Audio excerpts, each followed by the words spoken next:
कड़ लेउटाइब कि कोरोना पुणी डराइलाणी भूताणु माड़ी आसिब कि आउ एक महामारी। राजधानी रे हु हु होई व्यापी चली भाइरस जनक परे जणे हेउछंती आक्रांत समस्तंको ग्रास करुछि भाइराल फ्लू। घरे घरे रोगी काश थंडा सह हेउछि ज्वर तापरे आक्रांत करुछि भाइरस। दिल्ली एनसीआर 54% घरे रहिछि एही भाइराल इन्फेक्शन मामला। एपरिकी भाइरस रे आक्रांत होई हॉस्पिटल रे लंबा लाइन लगाइछंती रोगी।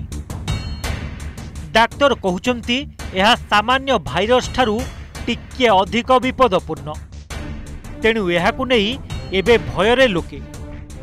दिल्ली और एहार आखपाख अंचल रे माड़ी चलीछि भाइराल फ्लू। गत वर्ष अगस्ट मासरे यह सामना को आसीथिला, सेतेबेले एते डेंजर मने होई नथिला एही फ्लू।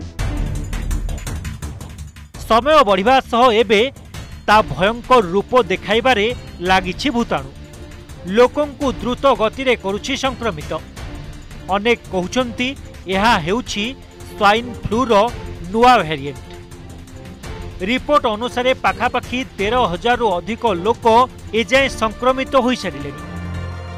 संक्रमितों मध्यरु 63% पुरुष होइतिबा बेले 37% महिला अछंती। यार लक्षण भी कोविड भली।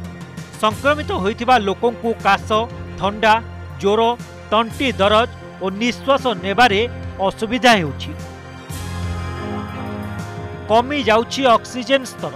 फ्लूर लक्षण रे ब्रोंकाइटिस, निमोनिया और तरल झाड़ा हेउथुबा डाक्तर कहउचंती। एही भूताणु 50 वर्षरु अधिक वयस्क लोक, छोट पिला, उच्च रक्तचाप, मधुमेह, कोलेस्ट्रॉल रोगी लागि अधिक विपज्जनक। यह छड़ा आज्मा रोगी, इम्यूनिटी कम थिबा लोकंक लागि मध्य एही संक्रमण विपज्जनक होई पारे। एथुरु बर्तिबा पाई जनगहलीपूर्ण अंचल को न जिबा, बारंबार हाथ धोइबा और मास्क व्यवहार करने को परामर्श देइछंती डाक्तर। सेहीपरि खाद्य रे विटामिन, प्रोबायोटिक्स और एंटी एक्सीडेंट युक्त खाद्य शामिल करने को कहउचंती।